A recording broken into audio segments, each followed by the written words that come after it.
ঘোষণা হল উপনিৰ্বাচনৰ প্ৰথমটো ফলাফল। বিহালী দখল কৰিলে দিগন্ত খাটোৱালে। কংগ্ৰেছৰ জয়ন্ত বৰাৰ বিৰুদ্ধে জয়লাভ দিগন্ত খাটোৱালৰ। বিহালীত ৯,০৫৬টা ভোটৰ ব্যৱধানত বিজেপি প্ৰাৰ্থী দিগন্ত খাটোৱালৰ জয়। জয়লাভৰ পিছতে বিজেপিৰ মাজত আনন্দ উল্লাস। পৰাস্ত হল কংগ্ৰেছ কৰ্মী জয়ন্ত বৰা। অসমৰ প্ৰথমটো নিৰ্বাচনী ফলাফল। বিহালীত ৯,০৫৬টা ভোটৰ ব্যৱধানত বিজেপি প্ৰাৰ্থী দিগন্ত খাটোৱালৰ জয়। আমাৰ ওচৰত মন্তব্য আছে, মন্তব্যটো শুনাই ল'ব বিচাৰিছোঁ। News desk report, news and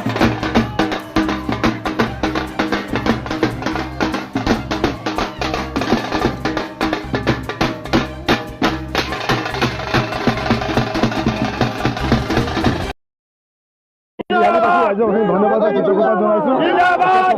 আজি এই ইমান ধুনীয়াকৈ নিৰ্বাচন আৰু সমূহ দলৰ মুখ্যমন্ত্ৰীক আদি কৰি ৰাজ্যিক সভাপতি জেপি নাড্ডা ডাঙৰীয়া মাননীয় প্ৰধানমন্ত্ৰী মহোদয়কে আদি কৰি সকলো দলৰ সকলো কাৰ্যকৰ্তাক ধন্যবাদ কৃতজ্ঞতা জনাইছো যে তেখেতসকলে এই নিৰ্বাচনত আৰু আমি এই ভাল ফলাফল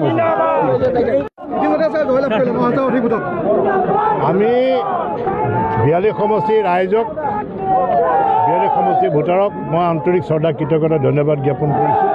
লগতে অসমৰ মাননীয় মুখ্যমন্ত্ৰী ডাঙৰীয়া আৰু যিসকল ভাৰতীয় জনতা পাৰ্টীৰ কাৰ্যকৰ্তা ৰাজ্যিক নেতৃবৃন্দ হওক বা কেন্দ্ৰীয় নেতৃবৃন্দ সেইসকলে আহি পেলাই আমাৰ নিৰ্বাচনী প্ৰচাৰত ইয়াত অংশগ্ৰহণ কৰিলে, আমাক সহায় কৰিলে, তেওঁলোককো মই ধন্যবাদ জ্ঞাপন কৰিছোঁ। ছাৰ, যিহেতু যিগৰাকী কংগ্ৰেছৰ প্ৰাৰ্থী তেখেতৰ ভোটতে তেখেত কম ভোট পাইছে, এইটো এটা ভাল খবৰ আপোনালোকক দিছোঁ যে জয়ন্ত বৰা ডাঙৰীয়া কংগ্ৰেছৰ প্ৰাৰ্থী তেখেতৰ বুথত ২৬টা ভোটত তেখেত পৰাজয় হৈছে আৰু সেই পঞ্চায়তত আমি প্ৰায় ৬০০ ভোটত আমি দি থৈছোঁ।